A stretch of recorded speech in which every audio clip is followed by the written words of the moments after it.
why don't we make things anymore? Well, the short answer is because it's just vastly easier and more convenient to pay someone else to make something instead. And that's it. Yeah, boy!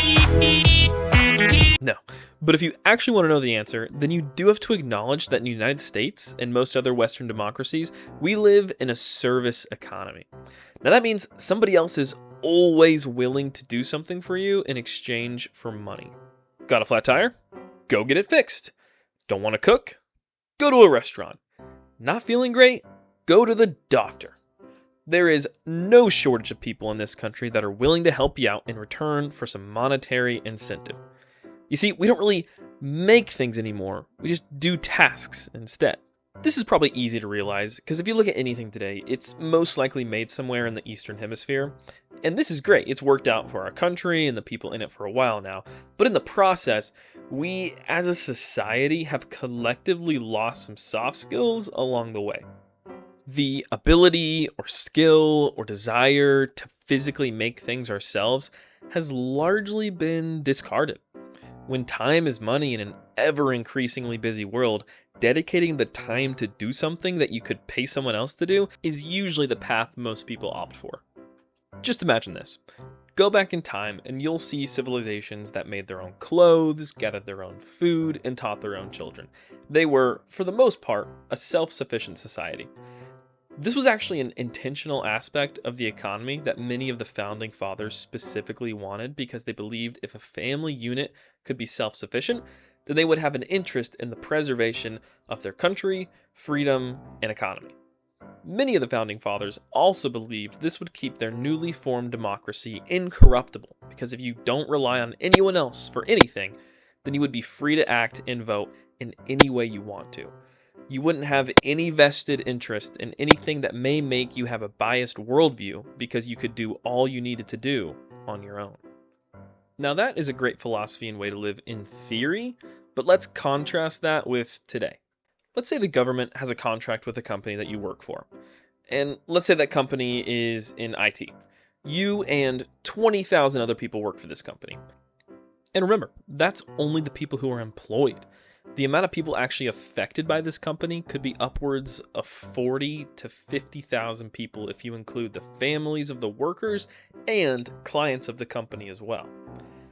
Now, in this little hypothetical, let's say an election is coming up and a politician is running to decrease the amount of money that the government spends so that there is a balanced budget. So, this politician focuses on one big expense of the government being the contracts that just so happen to fund your entire company. The politician brings the idea of no more outgoing contracts to IT companies in order to save money for the government. Your whole life would be affected by this politician getting elected. So who would you vote for? I mean, if they're elected, then the government saves money, and that means it's more efficient. But if they get elected, then you will also lose your comfy job, and it will affect all of your friends and family around you. So I think it is safe to say we would all try as hard as we could to not get this new politician elected. Now, that may sound a bit cynical, but honestly, that's just how life works. We all have to care about our immediate livelihood before we can care about the extended livelihood of others. I mean, that's just human nature.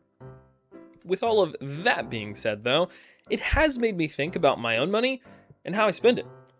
This exercise in thought made me realize my own dependencies I have on other companies. I mean, think about all of the companies we are so dependent on in our everyday lives. Take a look at the biggest companies in the world, like Google, Spotify, Apple. What if they all just crashed all of a sudden and no one could use their services for a couple days?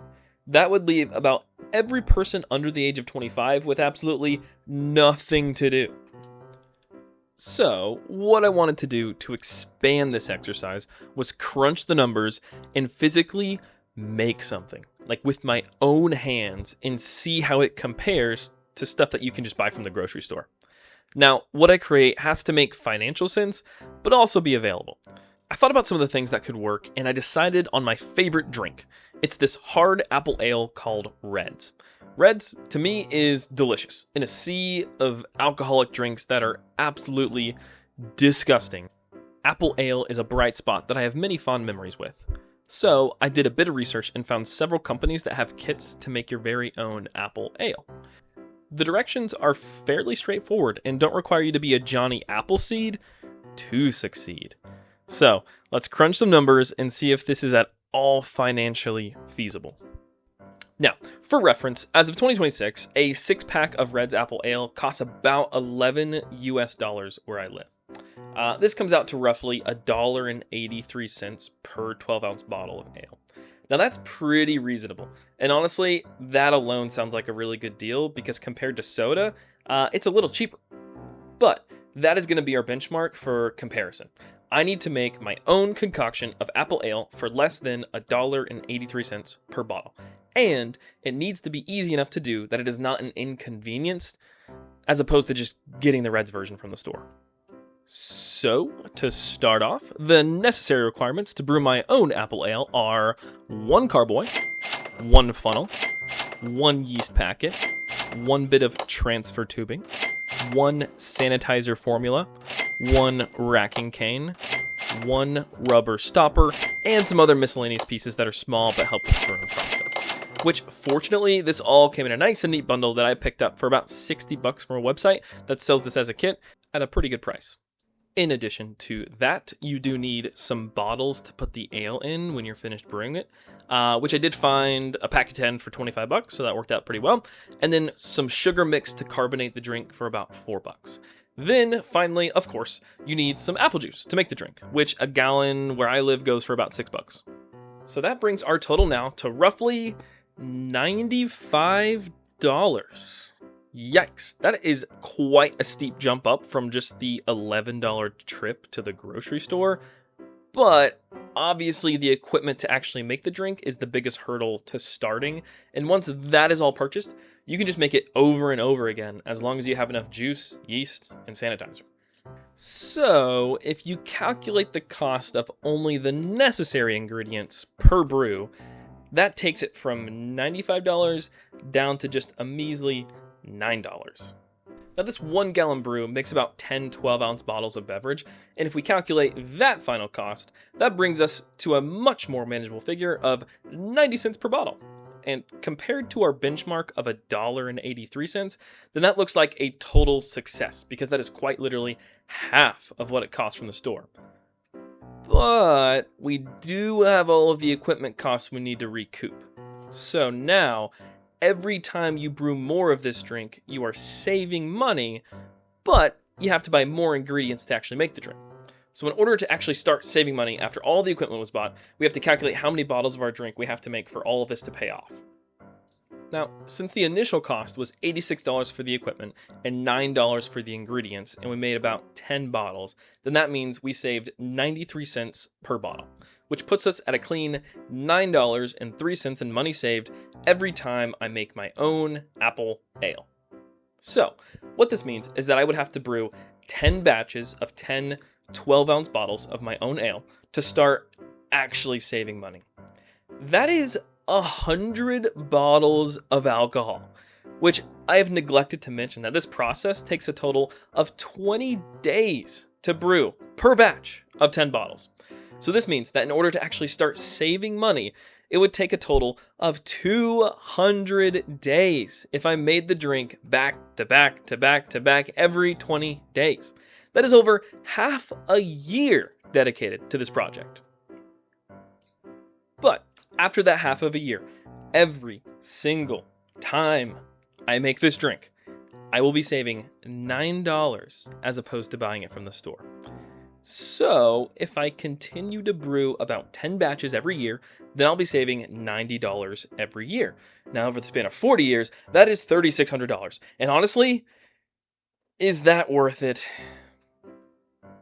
Now, that number sounds great, but that assumes that I'd be buying that much apple ale every single year for the rest of my life. In reality, there is no way I would have purchased 100 bottles of this stuff in a year to begin with, let alone consumed 100 bottles every year. And now that we're at the end of this little exercise in economics, I think this goes to show the strengths of something called specialization. This is the belief that if you let everyone do what they want to do in life for their career, it will make everything cheaper and make everyone happier in the process. I personally don't want to brew that much apple ale because it is just not worth all of the time, energy, and emotion to me when I could just go pick it up from the store. But if someone else loves to brew this stuff and wants to do this as a job, and that is all they do every day, Monday through Friday, for 8 hours straight, then they are naturally going to make it for much cheaper. They can buy the ingredients in bulk, brew more of it at a time, and in the end, make some money during the process. Which, as an end result, I'm happy because I don't have to go through the complicated and time-consuming process of making my own drink, and they're happy because they got to make the drink that they like to make and receive some money for making it as well. Which that brings us back to our very first question: why don't we make things anymore? Well, the long answer is because it is just vastly easier and more convenient to pay someone else to make something instead. Yeah, boy!